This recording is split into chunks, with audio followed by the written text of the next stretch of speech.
Hello every Hello everyone. Yesterday we have discussed about the storage conditions. Today we are gonna see about the market survey. Why we are doing survey? Because this will help us to understand the market in which we are gonna produce or the region in which we are gonna produce the chemical, how the market behave toward it, how much demand is there, how the current demand is meet, and if we start producing, what we are gonna do, either we are gonna import or we are gonna export our chemicals. So this will help us to prepare or to choose the better place for our chemical plant, because we choose our plant based on these factors. If we are gonna do import, then we should be closer to the ports, and if we are if we are gonna do export, we should be closer to the ports, and if we are gonna do import, what we do, if we are gonna supply only in our country, we had a accessibility to the roads. So this will help us to logically decide our location of plant. So as we are lived in India, let's consider what is the market says for the India. So in India, if you see, import of India going down continuously from 2014, and it become nearly zero, and export of India from zero, it goes to the highest, as is going highest, and it is more than the import. So what it signified, export had witnessed a remarkable rise, going from 5203 million tons in 2013 to 72,341 million tons in 2022, and India transitioned from a net importer to a net exporter. This is also seen. So we are doing import business then export, and import have steadily declined. This also can be made from this graph.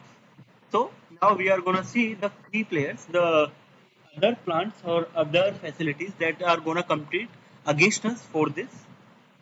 So one of the key player is Vessels. Uh, it is in North America, Europe, and Asia.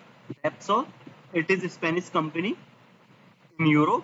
BASF, a German chemical giant, which produced DPG in Europe and Asia. Reliance Industries in India. Its DPG production factories in Jamnagar refinery.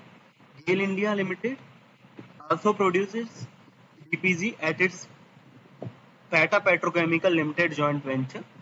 Gujarat State Fertilizers and Chemical Limited is also the one of the key players in this market.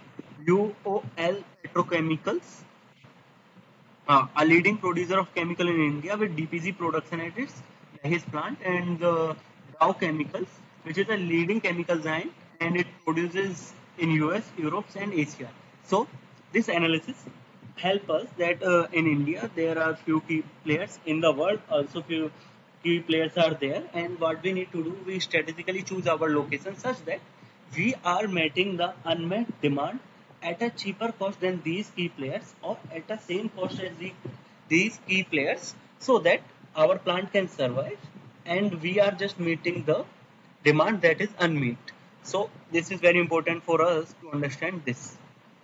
Now we are gonna see the production routes to produce DPG. Why this is necessary? uh, After we finish the market survey, the what we gonna do, if we as from the market survey we concluded that India has a net import business, so we need to do the import. So now its next question comes, how we are gonna produce the chemical. We have what we have done, we have seen how to store the chemical, we have seen we just brief about what will our chemical use and how it will look. Now next we see the production, next we see the market and the key competition. Now next question is how we are gonna produce this chemical. So why this is important? Any guess? Let's take your time and guess. But this is important because it's required to know the raw materials, because whatever route we are going to choose, we require the raw material, and based on the raw material we are going to decide our plant position. Help to identify industrial use method. Yes, it helps us when we are search for the routes. We hunt the industrially widely used methods, and it is required to choose the optimum chemistry. We should choose the chemistry such that we can handle it. Handling the chemistry means if you choose very exothermic reaction, handling it will be very difficult. Important step keep you ahead of your competitors. So this is one of the important steps because if you don't choose the optimal chemistry, you are not gonna do great in the chemical market. So that's why the production route to produce your chemical is really necessary. So it should be the part of your project or when you are going to design a plant. So now we will see the production routes for dipropylene glycol. So let's discuss the route one. So it is the hydration of propylene oxide. As the name suggests, it is the one of the most widely used method for the production of DPG. And in this method, what we have done in 2014, Sumitomo Chemicals succeeded in developing a catalyst which manufactured DPG with high yield. So this is a chemical intervention, or there is intervention by some chemical company named here that makes it that develop a catalyst which increase the yield. Now, this reaction is a two-step process. So you can see the first reaction in this route is the hydration of propylene oxide. The reactant used in this reaction are PO and water, while the product form is propylene glycol. And further, POS addition leads to formation of DPG, TPG, ETC. This byproduct undergoes industrial distillation to separate out DPG. So you can see here for the first route, this is the chemistry. So what happens? Propylene oxide react with water, produce propylene glycol. Propylene glycol react with the propylene oxide to produce dipropylene glycol. So overall, if you see, so what this reaction suggests, 2 moles of propylene glycol with 1 mole of water produces dipropylene glycol. But this is not easy in these steps. So here what we see, the reaction is carried out, this data we have collected from the internet, and it suggests the reaction is carried out 100 degree to 120 degree centigrade, and this is the water to PO, propylene oxide molar ratio, at which we get the different product distribution, because in this reaction you don't only get the DPG, you also get the TPG, PG, propylene glycol, and other products also. So here you can see it shows the product distribution of PG, DPG, and TPG at different molar ratio of water to the propylene oxide, because we required water in excess because this is a hydration reaction. So here you see H to PO molar ratio is always kept greater than 1.